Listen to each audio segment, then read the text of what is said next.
Hello friends and welcome to the video lecture series of ADO.NET, specially for the fourth semester student of Diploma Engineering. This video is presented by me, Kaushal Dalshania, faculty at the Sanjay Bhai Rajguru College of Diploma Engineering, Rajkot. So this is the part 1 of our lecture series. In this video, I am going to tell you something about ADO.NET, what is ADO.NET and how it is formed, etc. So let's start. So what is ADO.NET? ADO.NET means ActiveX Data Object. So this is the most important part. This is the full form of ADO, ActiveX Data Object. What is it? It is the database technology used to connect .NET application with the database. So in the one side our database, our application, and another side there is database. So ADO.NET used to connect our application to the database. It is the part of .NET framework. Earlier we have studied the .NET framework overall, and this ADO is the part of that framework. It is the collection of classes, so means it is the namespace, or we can say the API to handle the database operations, various database operations like insert, update, delete, whatever. It uses the XML for storing and manipulating the data. So what is XML? XML means extensible markup language. So this language is used for storing and manipulating the data by the ADO. It is scalable and interoperable. Scalable means it can be used for larger enterprise organizations, and it is interoperable means many types of databases can be handled by the ADO.NET. Now we will study its architecture. Okay, so now we will study the architecture of ADO.NET. Before that, we will see some questions asked in previous years by the GTU. In winter 2019, they asked draw and explain ADO.NET architecture in 3 marks.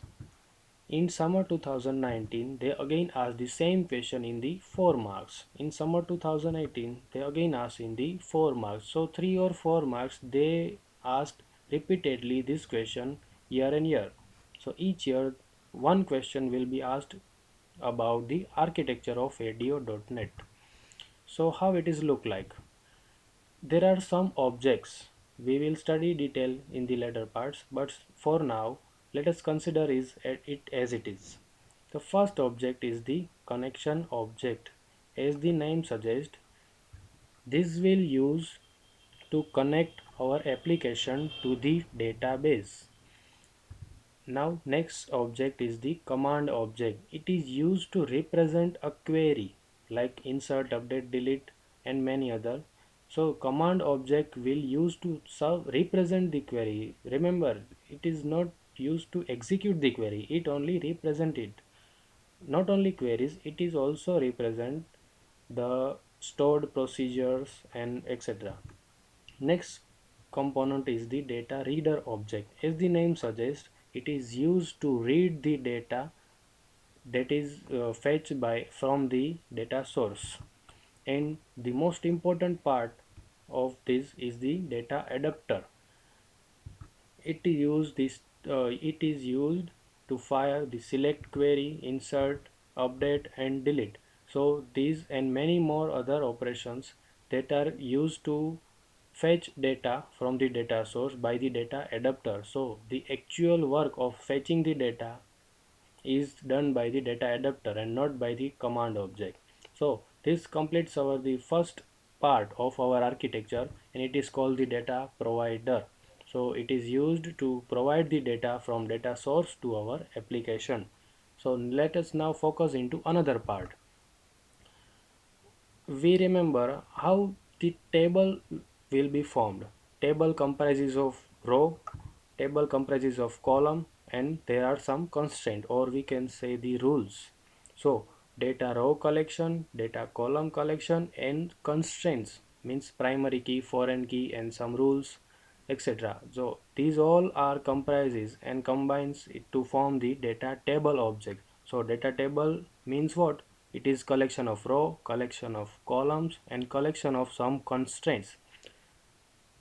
there are not one table but there are many tables, so it is called the collection of data tables. So there is data table collection, and if many more tables are existed, so there will be some relation between them. It is called the data relation collection, and all these will begin to the data set. All these are called the data set. So this is our second part of our architecture. So let us revise it. First we have connection, data command, data reader, data adapter.